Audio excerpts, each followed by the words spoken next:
Bienvenidos a Dos Capricornios y un Libro, un podcast de entretenimiento literario. Yo soy Sergio. Y yo soy Luisa, y en el capítulo de hoy vamos a hablar de Ñacatita, de Manuel Asencio Segura.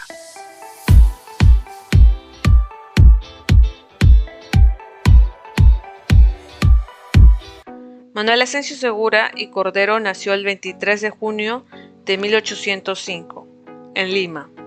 Su padre, Juan Segura, fue militar, descendiente de una familia acomodada de Huancavelica. Manuel, junto a su padre, participa en el ejército realista en favor de la corona española, en la batalla de Ayacucho, de 1824. Para el año 1828, Manuel Asencio Segura obtiene el título de capitán del segundo batallón de Cepita.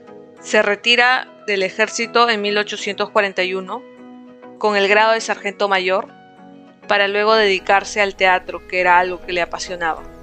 Su importancia es tal en el campo de la dramaturgia del país que incluso uno de los teatros más importantes de la ciudad de Lima tomó el nombre de este autor. El Teatro Manuel Asencio Segura se encuentra en el jirón Huancavelica, en el centro histórico de Lima. Entre las obras más destacadas de Manuel Asencio Segura se encuentran La saya y el manto, El sargento Canuto y Ñacatita. El 24 de enero de 1845 se estrenó la primera versión de Ñacatita, pieza que consistía en tan solo 3 actos. Sin embargo, la segunda versión se estrena 11 años después, en 1856, ahora con 4 actos. De hecho, Ñacatita es una de las comedias más largas de Segura, con 3.539 versos.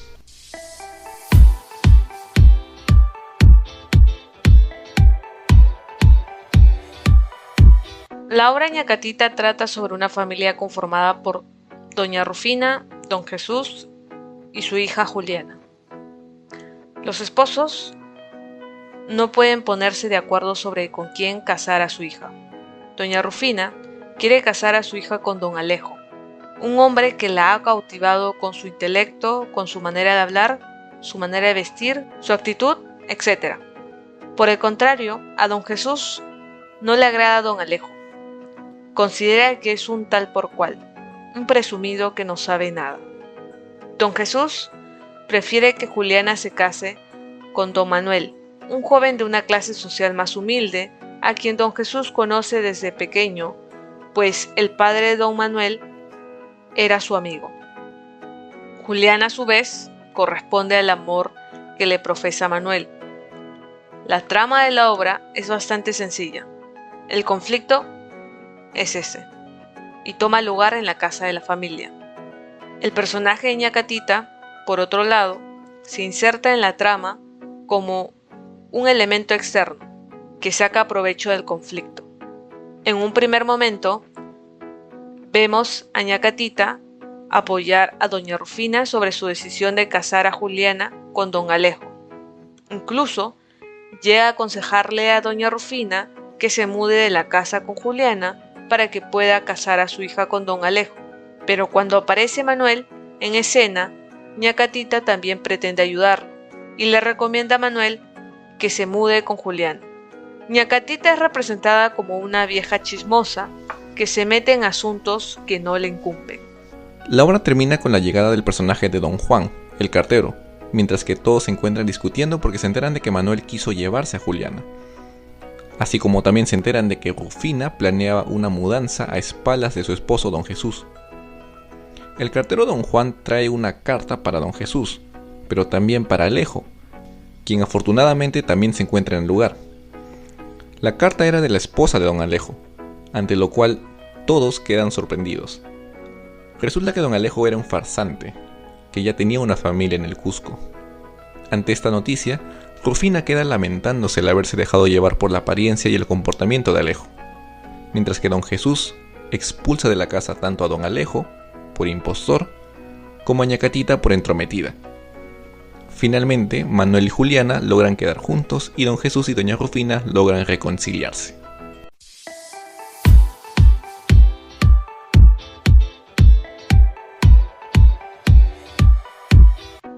Bueno, y ahora para empezar un poco sobre el análisis de la obra, bueno, específicamente de Ñacatita, creo que tendríamos que empezar a hablar un poco sobre el costumbrismo.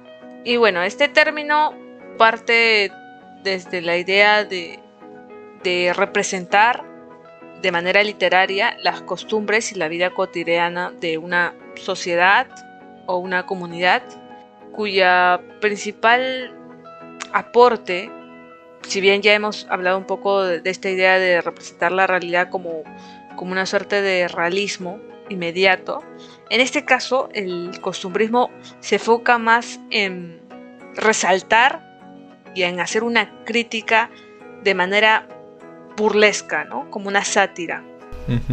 Claro, resaltar las falencias, ¿no? Porque justamente, o sea, en esa época, y esto también justamente, como decíamos, esto se vincula también al tema de que el costumbrismo se nutre de las corrientes de esa época, ¿no? Y entre ellas está el neoclasicismo, que buscaba también que la literatura, o bueno, en este caso específico que estamos conversando de la literatura, tenga también una utilidad práctica. O sea, no se trata quizás como el romanticismo, ¿no? Que era el arte por el arte y tanta cosa, ¿no? Que podría ser algo más abstracto, sino que haya un fin práctico, ¿no? Y ese fin práctico es justamente no solo, como decíamos, por ejemplo, con Gabriel García Márquez en nuestro último episodio de la primera temporada, y como tú acabas de mencionar, Luisa, en el realismo inmediato del que hablábamos. O sea, no se trata tan solo de dar a conocer, sino es también dar a conocer para criticar e intentar cambiar ese comportamiento específico de la sociedad. Y bueno, y creo que podríamos mencionar que como parte de este fenómeno satírico que se intenta incorporar en lo literario, y específicamente esto que es que Ñacatita es una obra teatral, pues se juega con lo que siempre hemos estado consumiendo, ¿no? Como peruanos, es la idea de distinción de clase, ¿no? De clase social. El juego de esta relación entre alguien con cierta riqueza y alguien con carencias. Sí, en el costumbrismo es bien claro ese tema de la representación, ¿no? de las clases sociales, y eso es algo que también los críticos resaltan bastante en el caso de la obra de Manuel Asensio Segura, porque él intenta más, o él trabaja más, ¿no? Se enfoca en la representación de la clase media, y por eso es que también sus textos son considerados también un poco más populares, podríamos decir, ¿no? Y también lo vemos en el caso de Ñacatita, ¿no? Los personajes no necesariamente son de clase alta, ¿no? Podría ser considerada una clase media, ¿no? Y también se ve este conflicto justamente de clase, ¿no? Porque, por ejemplo, él, y ya retomando un poco la obra en sí, vemos que el nudo del problema es con quién se va a casar doña Juliana, ¿sí? Entonces la madre quiere que se case con don Alejo. Pero ¿por qué quiere que se case con don Alejo? Porque pues don Alejo la ha cautivado debido a su manera de hablar, a su manera de vestir, ¿no? Y todo eso pues se asocia a lo que se vendría a ser en ese momento, claro, lo extranjero. Y también tenemos que tener en cuenta que, bueno, en un mundo que es un tanto clasista y discriminador, ¿no? Que, bueno, incluso hay algunos rezagos también actualmente, quizás, ¿no? Que se considera que lo extranjero pues es mejor. Y en este caso, doña Rufina, la madre de Juliana, piensa que al casarse con Alejo, pues Juliana va a poder ascender, ¿no? De clase social, ¿no? Entonces va a ser una mejora para la familia en general. Pero bueno, eso ya se verá que Alejo es un impostor y no era lo que decía ser.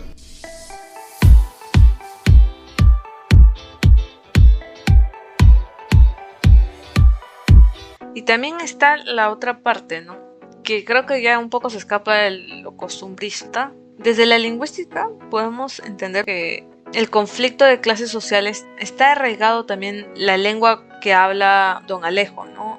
Quienes recordarán, don Alejo habla francés y en algunas ocasiones durante la obra hace uso de esa lengua. Y si un poco recordamos el contexto histórico, ¿no? De la lengua, se ha cimentado esta creencia de ver al francés como la lengua culta. en la lingüística histórica tenemos este conocimiento de, bueno, tras la invasión, ¿no?, de Napoleón dentro del territorio español, hubo una fuerte influencia con el idioma francés, que eso devino en que esa lengua sea usada para ciertos rituales, ¿no?, que tenían cierto prestigio. En algunas ocasiones serían tipo misas o reuniones entre los mismos reinados, ¿no?, donde una de las lenguas que era usada era el francés. Y también está esta situación histórica, ¿no?, donde tenemos una estructura en donde la lengua en la que se habla en la región español era una lengua que se cementaba en toda la región. Tanto los que estaban gobernando como la población en general hablaba la lengua de la región. Sin embargo, dada la invasión, hay una lengua que se superpone y que tiene cierta valoración con respecto a la idea de que es más prestigiosa, que tiene más alcance a otros lugares, entonces estaría en superestrato, ¿no? Está sobre la lengua que está cimentada en toda la región. Y por debajo, o sea, en la parte más baja, estarían otras lenguas que serían las consideradas lenguas vulgares, lenguas que probablemente hablaban la población más humilde, ¿no?, en ese tiempo, ¿no? Ok, bastante interesante lo que dices. Bueno, ahí sí ya no ahí tengo cierta distancia, pero no, desde mi perspectiva digo, porque claro, eso ya es más de lingüística, pero interesante. Pero también yo considero que es bastante atinado, me parece, lo que dices, porque claro, desde el siglo XIX, ¿no?, con, por ejemplo, a partir del modernismo, e incluso llega hasta el siglo XX, los escritores justamente tenían esta idea de que Francia era el país, o París incluso, era la única ciudad donde ellos podían florecer, y su carrera iba, como escritores, iba a, pues, digamos, despegar, ¿no? Incluso lo vimos también con esos últimos escritores del boom que hemos visto, ¿no? Vargas Llosa y Gabriel García Márquez, y creo que está Cortázar en su momento. Ajá, que tienen esta idea. Y bueno, yo por ejemplo recuerdo más el caso de Vargas Llosa precisamente, ¿no? Que claro, él siempre tuvo la idea de irse a Francia para conseguir eso, porque pensaba que si no era en Francia no iba a ser en ningún otro lugar. Bueno, y creo que también está arraigado de lo que tú habías mencionado, el neoclasicismo, ¿no? Es justo en esa corriente donde la cultura francesa y también los estudiosos, los más virtuosos en la filosofía, en la política o en la literatura, han generado mayor impacto en la sociedad. Y creo que eso hace que la lengua francesa sea relacionada tanto a la literatura, a la filosofía, ¿no?, a un montón de áreas de conocimiento. Y retomando ese tema de los distintos estratos que mencionas y esta lengua que puede superponerse a otras, ¿no?, también me parece que en el mismo contexto en el que estamos ahora estudiando el siglo XIX en el Perú específicamente, quizás sucede esto, pero podría decirlo quizás en dos niveles, o de dos maneras, en dos ámbitos, digamos, ¿no? Que, por ejemplo, en un primer nivel, por decirlo de cierto modo, estamos comparando, ¿no?, el francés con el propio español, ¿no? Por ejemplo, a doña Rufina, ¿no?, y esto es quizás un poco más general, a doña Rufina le gusta o le convence a Alejo como prometido de su hija porque maneja el francés, claro, ¿no? Porque esta lengua es considerada quizás un tanto superior, como decías, ¿no? Podría estar en el superestrato. Sin embargo, me parece que sucede una dinámica similar entre el español y quizás también las lenguas indígenas, ¿no? Porque también recordemos que el costumbrismo como corriente surge desde Lima. Básicamente se toma Lima como, bueno, si bien es la capital, ¿no?, evidentemente, pero se toma como si fuera, digamos, representación de todo el país, de todo el Perú, cuando por obvias razones no es así, ¿no? Pero esta es la perspectiva que se presenta. Entonces, El centralismo. claro, que en todo caso hasta ahora quizás un poco se ve, ¿no? Bueno, como decía, ¿no? Esta idea que, por ejemplo, el francés es quizás superior o visto de manera superior al español, pero al mismo tiempo el español es visto que como superior a las otras lenguas.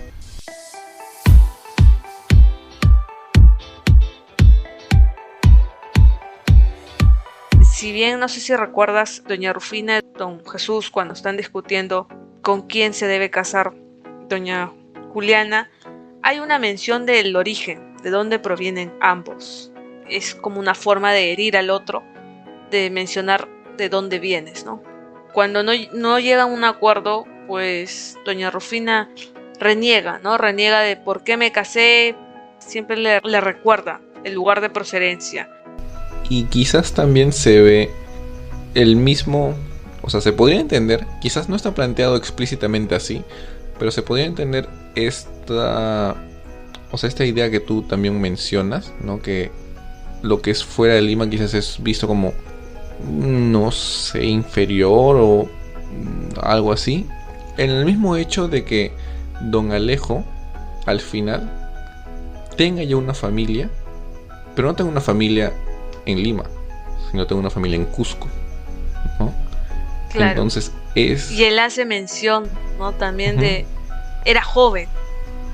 Son cosas de jóvenes. O sea, le resta importancia a lo que ya tiene, lo que ya concibió, una familia, una esposa. Claro. Sí, y yo, aunque también, ¿no? Aunque yo iba más en el propio hecho de que como se quiera desmentir a don Alejo, que no es pues extranjero, que de buena familia, de buenas, no sé, de buenos modales, que tiene conocimiento superior, ¿no? Sino que pues es un, digamos, hombre ordinario, entre comillas, que tiene una familia en otra región, ¿no? Entonces como que bajarlo de su nube, si tenemos en cuenta esta concepción que estábamos hablando, ¿no? Que Lima es lo central y quizás las otras regiones no se encuentran tan, o bueno, se encuentran un tanto más alejadas, ¿no? Y por ende, no sé, podría haber también esta suerte de jerarquía, ¿no? Entre, pues, ¿o no lo ves así?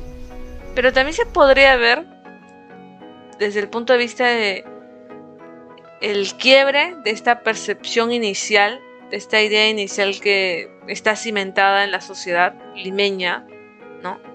Desde entonces, en lo que lo extranjero, ¿no? Como mencionaste al inicio, lo extranjero es lo mejor, es mejor que lo nacional, y es simplemente que se quiebra una vez que sabes la verdad, descubres la verdad de don Alejo, se quiebra esta idea, esta percepción y te das cuenta, pues no es que lo extranjero sea lo mejor. Existirán personas que tienen ciertas capacidades, ciertos conocimientos, ciertas riquezas, pero aún así las personas que vienen de afuera, que no son de Lima, no son de Perú, pueden simplemente ser como don Alejo, simplemente haber nacido afuera, ser como cualquier otro individuo. Sí, o sea, si bien estamos mencionando esta idea de que lo extranjero es lo mejor, seguro va a matizar un tanto esta idea, porque sí, hasta cierto punto pues se considera que la sociedad limeña / peruana, tal como lo conciben los costumbristas del momento, puede beneficiarse de las sociedades europeas. También es bien cuidadoso en que estas costumbres, estas ideas sean asumidas, pero de manera correcta, ¿no? Porque también exagerar o simplemente adoptarlas de una manera que no es la debida también resultaría en una suerte de transfiguración, una suerte de deformación, ¿no? Y esto me parece que Segura lo quiere ejemplificar con el propio Alejo, ¿no? Que termina siendo un fanfarrón, que lanza palabritas por ahí y por allá, pero que pues es lo que podríamos llamar también ahora, ¿no? Como un impostor, pero lo que algunos autores también podrían llamar, termina siendo medio guachaf. Entonces me parece que también va por ahí esta crítica y este matiz que Segura quiere brindarle al personaje y a la crítica en general que quiere hacer. Claro, y eso sería la razón de las carcajadas, de las burlas, de que finalmente a esta persona que le ha asignado todos los personajes, sobre todo doña Rufina, todos los pros para casarse con su hija, todas las virtudes, y finalmente termina siendo lo opuesto. Claro, no, o sea, ahí ya justamente se ve la realidad, digamos, ¿no? Que esto tan solo era una fachada, ¿no? Que pues don Alejo no era lo que decía hacer, ¿no? Cómo se mostraba.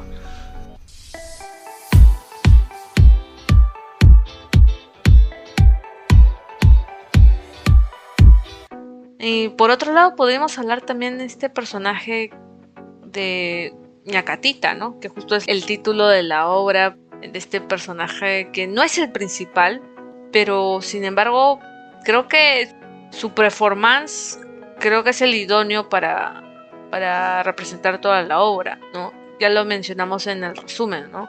Este personaje juega como que a dos bandos, ¿no? En ciertas ocasiones. Su finalidad es mover los hilos y fastidiar a todos los otros personajes, ¿no? Sobre todo los principales.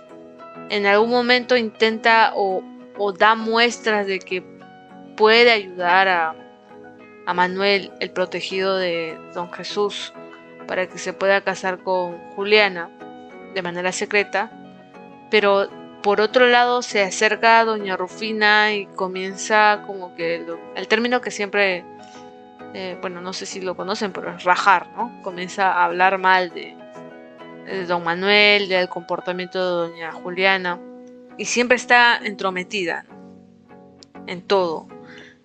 Y finalmente cuando don Jesús la retira de su casa, ella misma, ¿no? Es como que se muestra bien sinvergüenza, ¿no? Como decimos, cara de palo.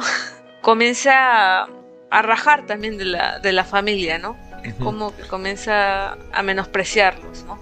Cierra el ciclo menospreciando a sus patrones, ¿no? Sí, y... Antes de que comiences, quiero también mencionar que Ñacatita me recordó a estos personajes que se elaboran, bueno, que están dentro del siglo de oro, ¿no?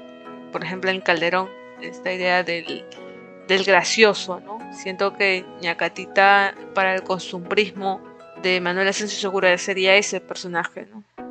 Sí, y es curioso también lo que acabas de mencionar, ¿no? Cómo empezaste ahora tu intervención, porque en el mismo resumen que hemos dado, quizás ya nos estamos dando cuenta que, claro, si bien Ñacatita es el personaje que le da título a la obra, pues resulta ser no tan, digamos, no sé si es irrelevante, pero o sea, el conflicto central, pues se trata de un conflicto familiar, ¿no? Se trata de quién va a ser el esposo de Juliana, ¿no? De doña Juliana. Entonces, también se encuentra por qué llamar este drama, este texto, Ñacatita, con este personaje que finalmente termina siendo un tercero en este asunto. Y claro, y aquí por ejemplo un autor que consulté, Aldo Albónico, ya decía, bueno, él lo califica como un título infeliz, ¿no? Porque justamente no señala de inmediato el eje argumental de la pieza. Y efectivamente, eso lo podemos ver, ¿no? Lo acabo de decir, el conflicto central es un arreglo matrimonial.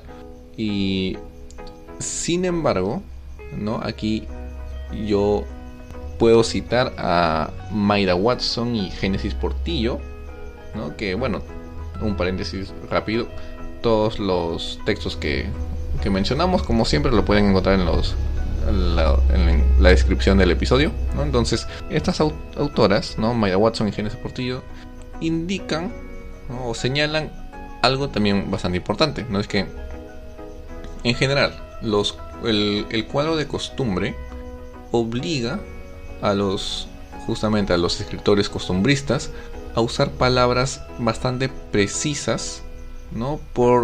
Debido a la brevedad que solía tener esos textos, ¿no? Porque también recordemos que el costumbrismo está bastante ligado a la difusión por tiras periodísticas, ¿no? Solían aparecer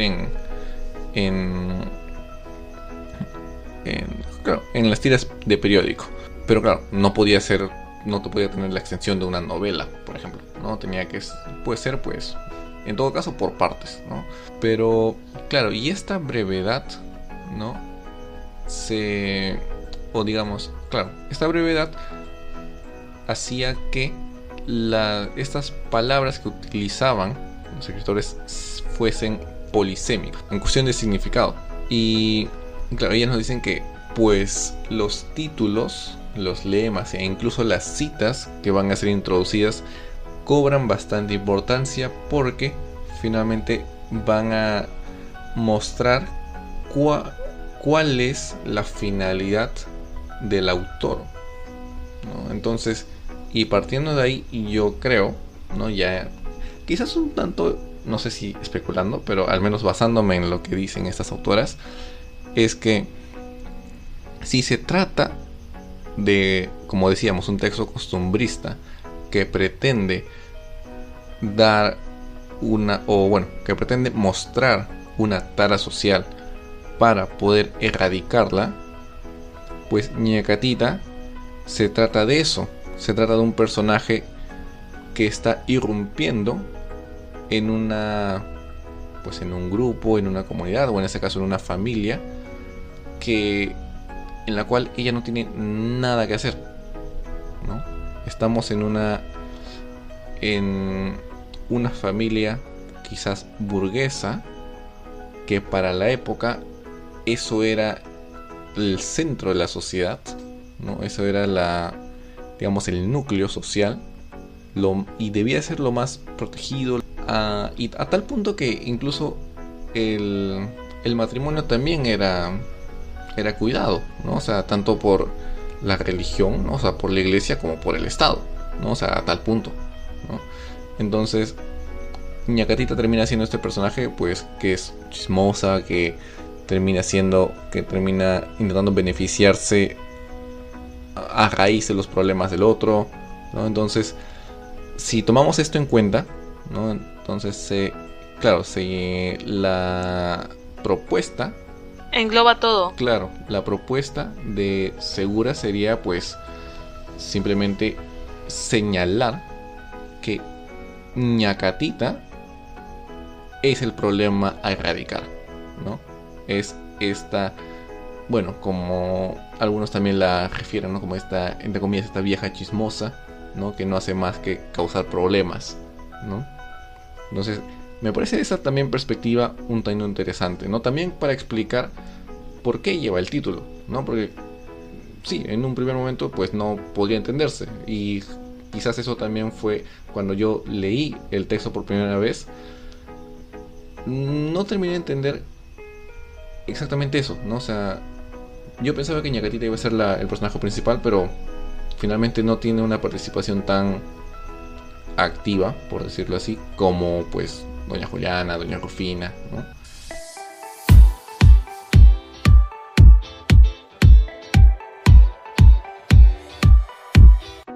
Quisiera compartir que sí, me agradó leer la obra. Yo la leí en el colegio y también hubo una representación de esta obra. Tengo que comentar que si alguno lo ha leído, pues sabrá que en algunas partes donde habla Don Alejo, pues hay mención, no, hay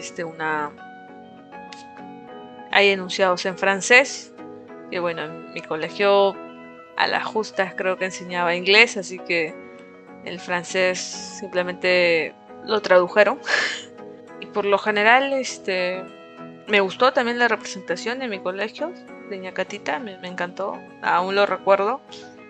Siento que en su momento creo que sí entendí lo de la sátira, ¿no? Los usos. Bueno, algunos que habrán leído podrán entender que hay una forma, un uso del lenguaje particular en Doña Rufina y Don Jesús, ¿no? Cuando discrepan. Hay menciones de todo tipo, ¿no? Está la mención de aspectos religiosos, como también está la mención de insultos, ¿no? Esos insultos, bueno, ahora ya adulta ya puedo identificar y puedo como que relacionarlos a lo que hoy vemos en la comedia peruana, ¿no? Hay este juego de palabras, aún sigue teniendo público, ¿no? Público que le agrada. ¿Y en tu caso, Sergio? Claro, y en mi caso yo puedo decir que, bueno, como ya acabo de mencionar, yo lo leí en un primer momento, ¿no? Recuerdo que lo leí por primera vez ni siquiera en colegio, ¿no? En colegio solo escuché el nombre y nada más, pero lo leí en la universidad para el... Sí, no sé qué... O quizás no fui a esa clase en el colegio, pero no lo leí en el colegio. Lo leí de frente en la universidad. Pero de todas maneras en la universidad no terminó de agradarme del todo, pero al mismo tiempo, o sea, me costaba recordar la trama. Y yo asumo ya ahora viendo en retrospectiva, quizás haya sido por estos últimos detalles que estamos conversando, ¿no? Porque, o sea, cuando escuchas Ñacatita, tú piensas que, o si el título de la obra es esa, pues tú piensas que la historia va a ser sobre Ñacatita. Pero en realidad aquí pues no funciona tan así. Entonces, quizás eso también me complicó un poco en terminar de entender y en terminar de, o al menos poder recordar a largo plazo la trama de la obra, ¿no? Y ahora que ya lo leo por una segunda oportunidad, de todas maneras sí me ha gustado, ¿no?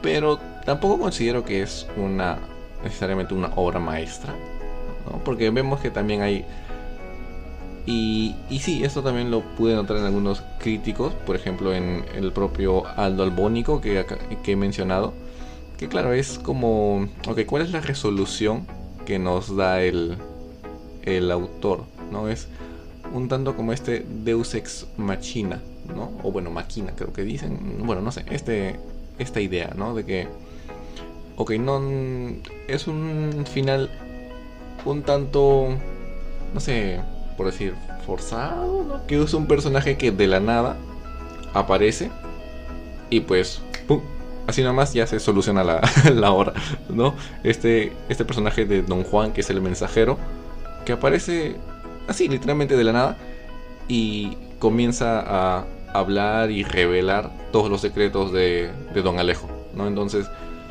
claro, eso, bueno, no sé si estoy siendo muy ya prescriptivo aquí. Recuerdo que hasta Aristóteles creo que decía eso, pero me parece que es una obra entretenida, ¿no? O sea, además el lenguaje también es bastante coloquial, bastante ameno, creo que no... Pintoresco. Pintoresco. Creo que uno no se aburre leyendo esto.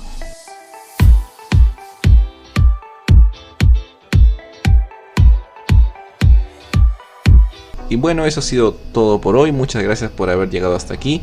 Recuerden que nos pueden escuchar en la app de Podbean, en Google Podcast, en Apple Podcast, en Spotify y también en YouTube. Recuerden que también nos pueden seguir a nuestro Instagram y TikTok como Dos Capricornios y un Libro. El próximo capítulo será sobre algunos cuentos de Edgar Allan Poe. Gracias por escucharnos.